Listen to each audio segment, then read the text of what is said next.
Hello, people of Earth. Welcome to the Two Aliens podcast. And now, your hosts Noman and Nabil.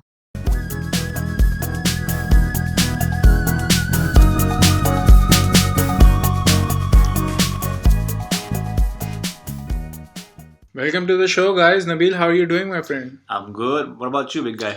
I'm good. Don't call me big guy, man. That just sounds wrong. You are taller than me, though. Okay, you can call me Big Brown. Actually, don't call me Big Brown. That's Brandon Sharp. We'll get to him later. Okay. Lots of stuff happening around the world, man. What the fuck happened in Saudi Arabia? Dude, that was like GTA, the game. I mean, remember the GTA Vice City played we get? There was a game, there was a mission in that. Like, you have to carry a helicopter, and this helicopter has a bomb thingy attached to it. And you have to take it. You have to drop bombs and shit. Exactly, man. That stuff which reminded me of that. Just Bro, now. 18 drone attacks. And Shit, how many missiles were there? 7, right? Exactly, something around that much. That is fucked up. For the people who don't know, Houthi rebels are the Yemeni rebels that Saudi Arabia is currently fighting. And Saudi Arabia shares a border with Yemen. What happened is, just last week, just a couple of days ago, Houthi rebels attacked and completely demolished 50% of the oil reserves of Saudi Arabia. Exactly. But the thing is, for me, surprising thing is that these guys are just, waging war against Yemen and the government of Saudi Arabia on a low scale because they don't have the budget, man. So, 18 drones. From where did they get the funds for that?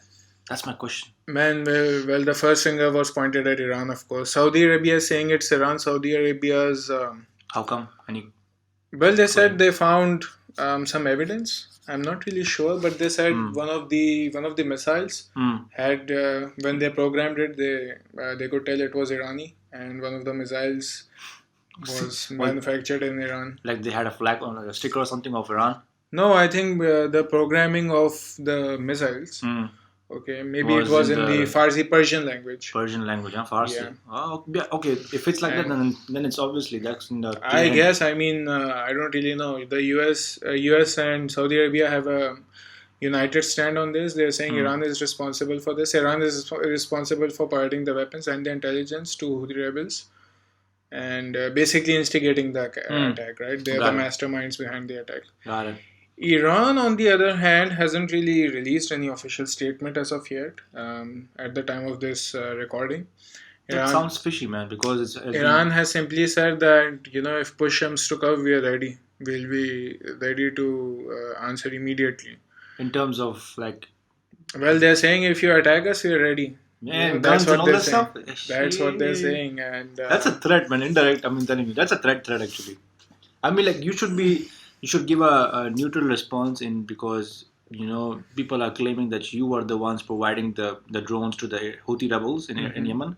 So you gotta come at the time of this recording, Iran has neither confirmed nor denied. Yeah, so you should be coming up to on the channel or on the telly, and you gotta say to the people that hey guys, we didn't do it, or at least say something as a neutral something. Yeah, from what I understand is they are waiting to give a measured response. The reason being Iran. The reason being is they didn't give yet, because if they were, they are waiting to give a measured response. The reason being is because US clearly doesn't stand Iran, and Saudi Arabia, as we all know, has a very bad relationship with Iran as well. Yeah, and that's one of the main. Of course, those are the main reasons why Iran is taking its time to respond to this issue. But whether it's Iran or not, we'll never know. Or maybe we would know if an official investigation launches into this.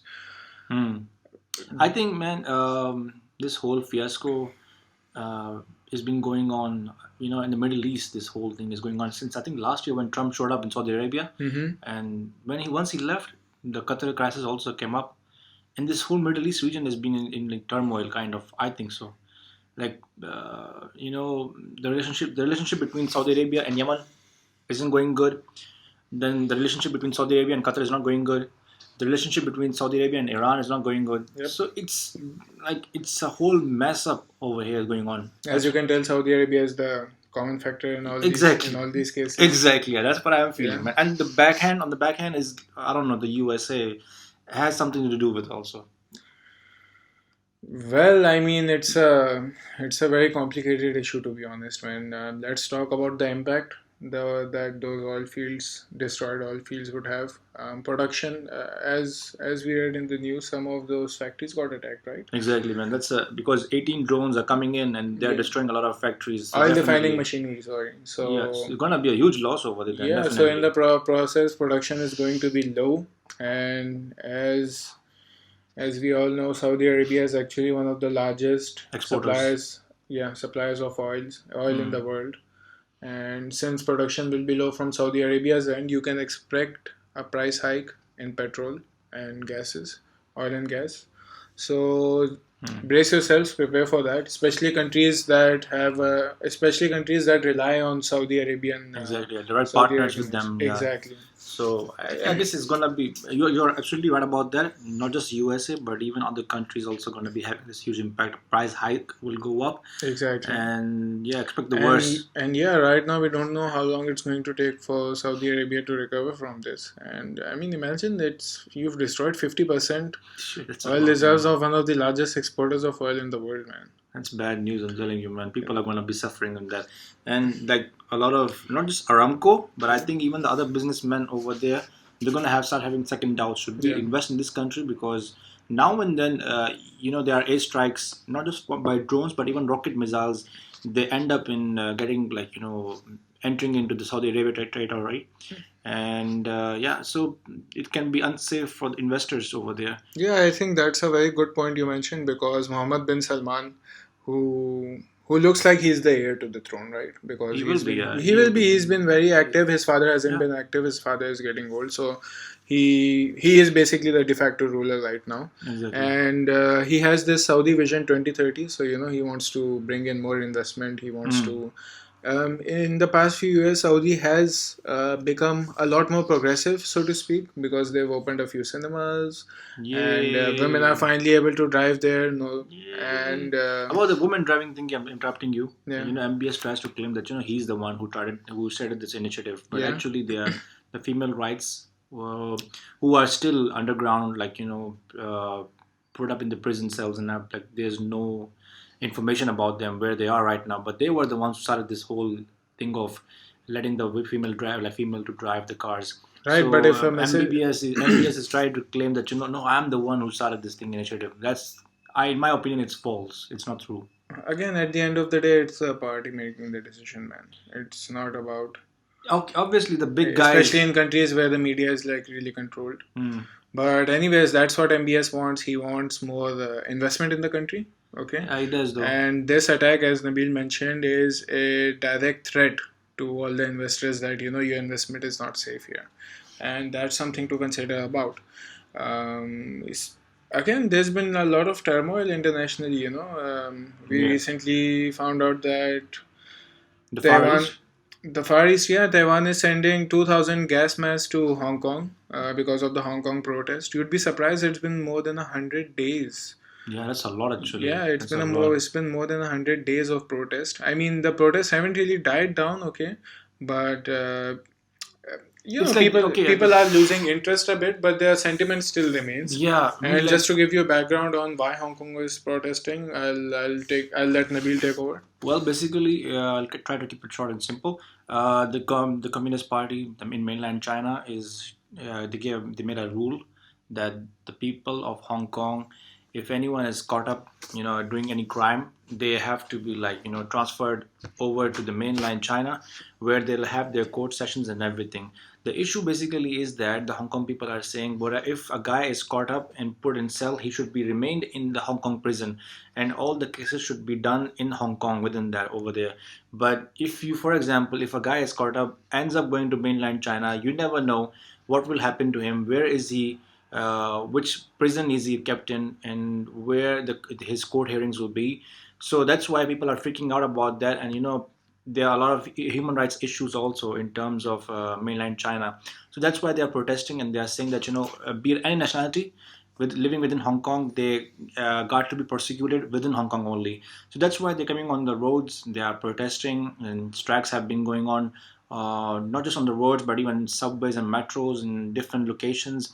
and on parks, and this has Numan said, it's been going on for 100 or more than 100 days now. Yeah, and it's really affected the economy. And just to Exactly. give you a little background, Hong Kong used to be a British colony, Exactly, yeah. right? And once the British were leaving, they Handed over to they handed over to mainland China, not as a province but as an administrative unit. Yeah, it's like a semi-autonomous region now. Exactly, it's a semi-autonomous region. So if you remember back in the day, before communism, actually when communism came to China, the people who migrated from mainland China to Taiwan, okay, they formed their own independent country, which is called Taiwan, right? Yeah. And but now, interestingly enough, US has a policy of considering Taiwan as Chinese as well, but no, they consider it as a separate country. No, but China, basically the mainland China, yeah, claims that Taiwan is under them. Yeah, but Taiwan doesn't claim that. Yeah, exactly. Taiwan has its own flag, and they even have their own government. Exactly. But China tries to act like a boss, and it says that you are under me, and you will be like, I'll be giving the orders and stuff. Yeah, but many international countries have the same foreign policy for Taiwan that they have for China, which is not really good. Exactly, because Taiwan, as we all know, is not China, Exactly. Taiwan. The same for Macau also. Macau, exactly. Yeah, Macau. I would even say Hong Kong, Yeah, even Hong Kong also. Yeah. Hong Kong. Because these are like progressive, these are liberal. Liberal, regions. Exactly. Yeah. Whereas China is a completely different. It's a completely different scenario. Even the media over there working in Taiwan, Hong Kong, and Macau is way different than the ones working within China. Exactly, because the media there is a lot more liberated. Exactly, exactly. So it's in my opinion, as Numan was also talking about this whole scenario. I feel the people of Hong Kong are doing the right thing, but China is being stubborn. And they are thinking that are they sending forces to Hong Kong? They have actually, and they are doing that. What according to the Chinese government, they are saying that China just likes to swing its big dick around, right? Exactly, man. They're trying to be like bossy and all that shit and stuff. But what the mainland China is saying that we are doing our drills only over here. We're just practicing our, but that's bullcrap. Yeah, that's bullshit. They're practicing on the freaking roads of Hong Kong. That's messed up, So that they are basically trying to show indirectly to the people of Hong Kong that hey, we can use muscle. So if you guys go against us, we will use force. And that thing is freaking us out. That because already like a few weeks back, mainland China sent their undercover guys dressed up as protests, and once the strike was going on and the cops were saying like to head back to your places and stuff, these guys, they barged in and then they started beating the protesters. They were dressed up as them, and they were wearing normal clothing. So fucked up. Exactly, man, exactly. And then once they beat the shit out of the people, they quickly ran outside, and they were like video clips not by just people but even reporters, and these guys were like running towards the cops. The people, the guys who made the videos, they were saying that why did not the police catch those guys, because they are running towards them. And then they like, if you see the video, you will see the guys are like walking and running, and they walked past the cops, and the cops like they didn't see anything, they just ignored them. And there are even other clips also where the guys are talking with them, with the cops. So these guys, the Hong Kong police, are basically following orders, and they are from mainland China. Plus, they're also ignoring these guys who are coming with sticks and beating the protesters.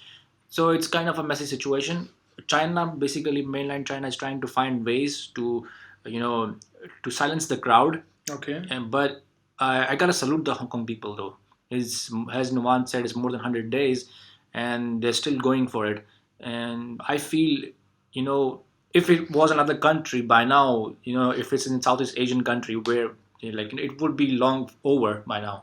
But hats off to them, to the Hong Kong people, that they're still going on for this thing, man. Yeah, man. Another series of protests were not protests actually. There's been a blackout in Kashmir. There's a region. There's a region between India and Pakistan. It's called Kashmir. So you can understand the confusion here, right? Yeah. So basically what's happened is Kashmir has always been a region a disputed region. And what the Indian government did was they had this article in their constitution. So they said Kashmir is a self-governing region. Okay? What I heard, I'm sorry, I'm interrupting you, Numan.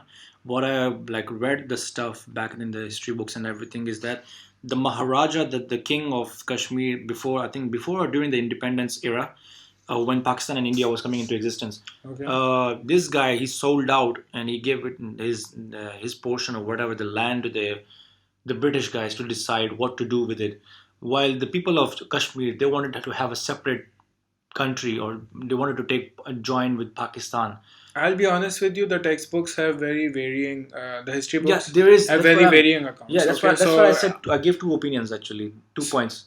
Well, actually, I don't really trust history books in this regard at all. Because if you read an Indian history book, even an O-level GC history book, right, in India, so in that it's like, Kashmir was the birthright of India. Okay, if you read a Pakistani history book, okay, it says the birthright of Pakistan is Kashmir. Okay, and then you ask Kashmiri people, they're like, just give us independence, man. We don't want any of this shit. Yeah. So anyway, they had this article 370 in the Constitution of India, which said that Kashmir is a self-governing region and no Indian can own a land there. Okay, no Indian can do a job there, right? So it's a self-governing region. Right.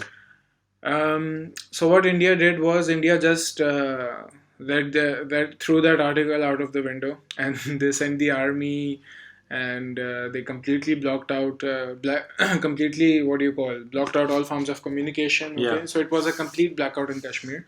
It has actually been more than 40 days since that. But Numan, this thing of as you said, they threw the article, whatever the number was, but that whole process had to pass to the parliament. Yeah, and the parliament passed it. Yeah, exactly. Politicians, they must have. Exactly, the politicians passed it. Okay, and the appeal was that now Indians would be able to own land in Kashmir. Now Indians will be able to invest in Kashmir. Now they'll be able to marry in Kashmir, stay in Kashmir, find jobs in Kashmir. Okay, I'll tell you what happens here. So all hopes of Kashmir having independence were, they're close to being lost. Why is that? Because let's say not now, in the next 10, 15 or 20 years, okay, once Kashmir has a referendum. Yeah. Okay, now you have a substantial population of Indians there. Yeah. Right? So now the vote is going to, now there's a high chance that the vote might swing in the favor of India. Exactly. And Kashmir becomes a state of India. Yeah, exactly. Plus, as Numan was saying, people will migrate over there. And especially the majority of the population in India is Hindu religion. So once they migrate over there and they start living over there, they start working over there, and as Numan said, after a decade or so, in the next few elections or whatever, they're going to vote from there. And they can claim, then the politicians within New Delhi or Mumbai can claim that, hey, we are getting a lot of votes from there, from Kashmir. So people living in Kashmir, they want to actively join India. So then there will be crisis in terms of that. And the ratio might also decrease. Actually, there won't be crisis as much at that time as there are crises now, right? I mean, because now India is completely ignoring the rights of Kashmiris, right? Yeah. I mean, imagine the leader of the opposition. Okay, he was actually going to talk in Kashmir. Okay, and the government sent him packing. They're like, get the fuck out of here. And they've completely blacked out all forms of communication. Okay, the international media has picked up this news, right? No. I mean, Numan, this thing has been going on for decades now. Since 1947, this thing is going on. Yeah, people know about it actually. No, but they didn't know about Article 370. Okay, yeah, this thing is something new. Exactly. But they didn't know that there was a complete blackout in Kashmir. The army is basically controlling. But generally, this people know that this area is disputed. Right. Plus, they also know that this whole thing is going on for many decades now. Right. Because the media is covering this thing. But the international media, not so much. Not so much, yeah. But the general population, the ones. No, now again, I mean, people living in that region, of course, they would know, right? But even I would say, even after after 2 weeks or 20 days, this Kashmir Blackout was getting covered in international media. Yeah. So anyway, that's what happens when lots of shit happening around the world. Talking about lots of shit happening around the world, Tess Holiday, who is a plus size model, clearly did not give a shit when she walked the fashion when she walked in a fashion show. The catwalk thingy. Yeah. Why do you say thingy, man? I don't know, man. Just on the tip of the tongue always. I don't know why. It's such a weird word to say. Come on, man. Yeah. Anyway, so yeah, people are saying she made a very bold statement, and Okay. Yeah. So what's new about that? well, it's new. What's new about that is she was promoting body positivity. Okay, Okay. because to be honest, I'll be honest with you. I don't know much about this person. Just before the podcast thing started, that's only when Noman told me about this. So, but still, the ones who don't know about this, Okay. who is she, man? Tess Holiday is a very popular makeup artist. She's a blogger. She's an influencer. Okay. Oh, okay. Yeah, you could say she's a plus size model as well. Oh, okay. And she has a lot of following on social media. You can say she's basically the cover of body positivity, Which is a good thing, right? I mean, like you're giving an opportunity to even those models who are healthy, you can say. Or Again, is she healthy or what? She's obese, Oh, okay, okay. for lack of a better term. Actually, Okay. this is the correct medical term. I mean, I don't know Her why BMI people- is very high then, yeah. Yeah, I mean, okay, let's say you want to send a message. Why is she not wearing heels? Why is every other model wearing heels, but why is she not wearing heels? Because let's be fair, her walking is actually causing her a lot of pain. When you're overweight, Yeah, when you're overweight, you have your ankles, your knees, your hips are in constant pain. Exactly, man, exactly. Your lower back. So that could be the reason why they don't tell her to wear the heels. Yeah, but okay, I mean, I understand you're trying to promote body positivity, right? But from The reason why I'm doing it because I'm tired of seeing skinny girls, man. That's an issue because those are anorexic patients. Seriously, they should be fed something. exactly, So just like these what do you call obese body positivity men and women should stop eating. Yeah, okay. That's also. I mean, if you have a problem with anorexia, you should have an even bigger problem with Exactly, obesity. I do. For me, medically, if you think about it, you're ending up having, pancreatic issues, insulin issues. Your pancreas is not producing the hormone called insulin. Your body cannot break down the sugar stuff which you're digesting. And on the long run, you're going to end up having type 2 diabetic mellitus, which is sugar actually problems. So yeah, for that is a concern. The reason why I'm saying is because I'm a little bit okay with it because as I said before, I need to see a change in a way that you should give an opportunity, give a chance to everybody. Modeling should not Yeah, be but just for skinny girls. I'm it's saying not just about modeling, man. But what type of message are you sending? That's the problem I have with these body positivity, with body positive culture. I think okay? that They're sending a message that my weight should not be a concern, or my weight is my choice, and as I'm happy in my body or I'm happy in my weight. no matter, if you really, as you say that you like it's your life, you gotta live the way you want to live. yeah. So you might suggest or you might give your opinions to someone, but you cannot force your opinions on someone. So at the end of the day, But then example, again, no. a doctor. The whole premise of the body positive image is to force this opinion on you.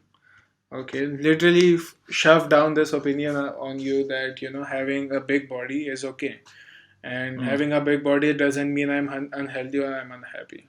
I guess they are trying to tell those people who are fluffy. That's the word I want to use these days. I don't want to use obese because people are sensitive about it. So the fluffy. Obese is a medical term, man. It's a medical term, but people are sensitive about it. They freak out and they are like, why are you calling us obese? That's what I have heard, and that's why. Anyways, man, the thing is, those children or those people or those adults who are having this, who are obese or who are fluffy, they are maybe sometimes they have these, confidence issues and stuff. So that's why when they see these people walking on, I don't know, fashion shows and performing over there, Right.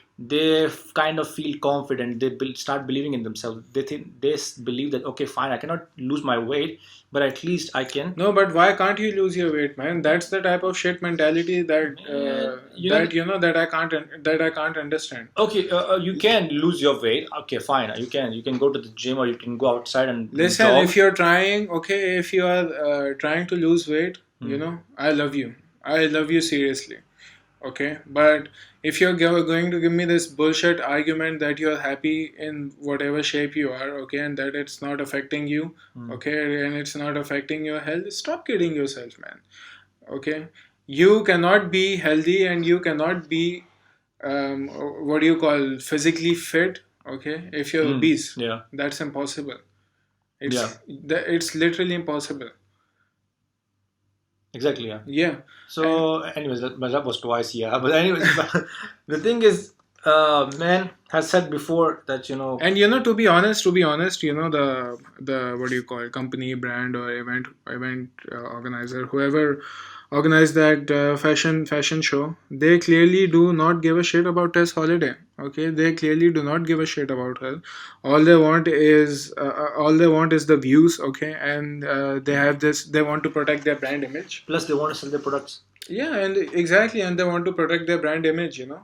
Like we are a very body positive company, okay, and we deal in all shapes and sizes and all that shit. Yeah. And a few days ago, someone shared me a pic of Nike athletic wear. Okay, like Nike athletic wear, as in for sports or fitness, for the oversized people. Got it. Okay, and I really liked it. I'm like, okay, now this is a good step because Nike is making athletic wear for people for whom normally athletic wear does not exist. Okay, that segment of the market is not there for them. I mean, there can be many motivators, right, to go and work out. Okay. But finding the right clothing, it could be one of them. Knowing that your favorite brand is actually, considering you in their in their grand scheme of things. Yeah, that could be one of them. Okay. Brings me to this story where before we change the topic. We're not changing the topic. I'm on the same topic. I just want to say the one thing that the reason why I feel is that one reason could be medical issues also. Maybe some people are born with those issues of their body can't digest, their body's metabolism is slow. So that's why they're not able to lose weight that easily. That's why it's for the general public. I'm not saying models, I'm saying the general public who are fluffy, that maybe it's difficult for them. And so when they see famous personalities, they feel confident and they feel that maybe, okay, fine, I'm suffering from this issue, from this medical issue, but at least I can live my life when I act like them. That's what I think so, man. That could be one of the reasons, Nirvan. Man, if you really want to live your life, okay, and you're obese, you'll make an active effort to make your life better. You never know, they might be trying out. Yeah, no, if you're trying out, then massive respects. I mean, I have no problems with you, and I'm really happy you're trying it out, and if in any shape or form I can help you out, I'll be really happy to. Brings me to a recent incident in my local gym. Two gym bros and gym babes. Okay, they were having a laugh, and I was not in a good mood that day. So I'm wondering what they're laughing at, and one of them, they were all looking in the same general direction, right? So there's this guy on the treadmill who was obese, okay, and he's on the treadmill. He has his headphones on. He's minding his business, and he's getting some cardio in, and they're just having a crack at it. That really ticked me off. So like they were laughing at him? Yeah, they were laughing at him, and I told them, "What are you laughing at? What the hell, man? Yeah, what are you laughing at? If this was you and other people were laughing at you, how would you feel?" Exactly. Okay. Now, what I like about my local gym is that the trainers have a no disrespect policy. Okay. So if they find someone making fun of someone else, okay, especially when it comes to weight, they take they take no time in taking severe action, right? Oh, that's good. Yeah. So I was being very vocal, and then they all dispersed, right? I was being very vocal, and then they all dispersed. Like they freaked out and they were like, we're gonna get caught. Exactly. And I was looking at that person again, he's minding his own business, right? He's getting cardio in, and he looks like he's really motivated to lose that weight, and I felt really happy for him, right? And I mean, yeah, that's what it should be. If someone who is overweight is coming to the gym to lose weight, okay, don't laugh at them, don't point fingers at them, or don't look at them in a weird way. Okay, let's say if you're normal bodied with a very, what do you call, with a small belly, or if you're a skinny guy trying Dad to bod gain weight. basically. Dad bod basically, or if you're a skinny guy, or if you have like if you're skinny fat, for example, right? Getting to the gym, okay, it requires motivation, of course, and staying consistent requires motivation as well. But for an obese person, it's a whole different story, man. Okay, Yeah. there's a lot of aspects there. You have to, okay, train yourself to eat less. Okay, you have to train yourself to work hard and fight through the pain, and that's very difficult. Yeah. It's very easy to make fun of someone, but the struggle they're having, you have no idea. Yeah, it's much difficult actually. When you compare a skinny guy, I mean, okay, skinny guy with dad bod and a fluffy guy, in terms of losing weight, because for a fluffy guy, it's much harder because they have more body fat on them, so it takes much more struggle actually. So as Numan was saying, gotta appreciate those people who come to the gym, and even if they come. Yeah, and again, if you're trying, okay, if you're not in good shape, right? And if you're struggling with your diet, if you're struggling with your weight, if you're struggling with life, and you're having a hard time, okay, don't lose hope. Don't lose hope. Go to the gym, go work out, right? Find a good program that works for you. I would recommend EveryDamnDayFitness. They have like really, really good, what do you call? Say it again. Wow. EveryDamnDayFitness. Alan Roberts, he manages EveryDamnDayFitness.com. So he provides online coaching with personalized programs and everything. I'm not paid, by the way, right? I'm just a big fan of them. I'm not paid in any way. They provide, because I've seen the before after results, and one of the best things I like about them is, all right, they will charge you for the service they provide. I mean, because they gotta Obviously make they money, will. right? They will. But they give you all the tools, right? And all the training, all the motivation you need, right? So once you're done with the program, you don't need them anymore, right? That's something that they claim themselves, right? They're gonna train you and motivate you in such a way, right? Yeah. That once you understand everything, and once you start making progress, eventually, okay, you'll build such a strong foundation that you don't need you don't need to pay them anymore. Yeah. Oh, okay, yeah. Cool, that's cool. Yeah, so I'll link the link to their program in the description down below. This funny thing I'm sorry I'm interrupting you. It reminded me of this funny video clip you showed me about this guy, just about he made a CD or something, or DVD something, and he was like showing his bodybuilding skills and stuff. This old guy, he was, I don't know, lifting chicks on his shoulders and stuff. Crazy workout videos. Steiner. So yeah, some dude, man. Big Papa Pump. What? Big Papa Pump. Yeah, that was his nickname. Man, that video was hilarious. If I don't know if people have watched it or not. Yeah, it's the Scott Steiner. I think it's called the Big Papa Pump workout or something like that. Yeah, people who are listening to this, you have to watch that video. Has to be the most cringiest workout of all time. Exactly. I mean, like, he's saying that you have to. I don't know, for a shoulder exercise or something he was doing, and you gotta he was lifting babes, man, and he was what the hell. And he was saying, you have to follow my way of working out. And if you don't do that, you're not going to lose, weight. You're not going to become a good bodybuilder and stuff like that. So I was wondering, man, to become like him or to work out my shoulders, I got to get myself 2 babes at least, man. Right. And some steroids as well. Exactly. You got to get the juice. Exactly, man. Yeah. So you just got to watch out. You got to make sure the gym instructor or whosoever is guiding you, make sure that the food diet they are giving you, the workout they are giving you is accurate and it's good. And it's personalized to your individual case. Yeah, because what is like, the working schedule or the food diet, for example, for person A could be different as compared to yours, because as I said before, your metabolism is different as compared to the other person. So you gotta talk about this thing with your instructor. You gotta tell him, okay, this is what I eat, this is what I don't eat. What muscle should I work on?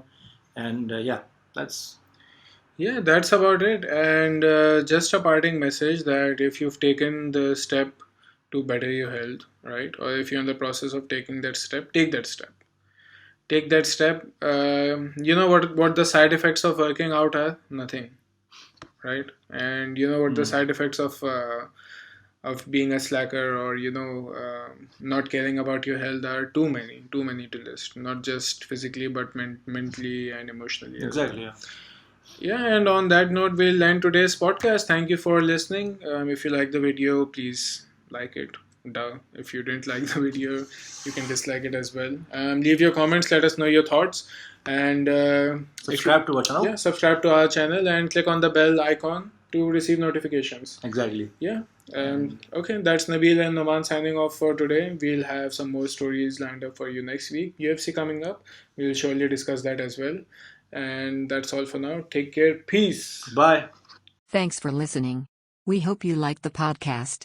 Subscribe to our YouTube channel and check us out on Facebook and Instagram. You won't regret it. 2 aliens, out.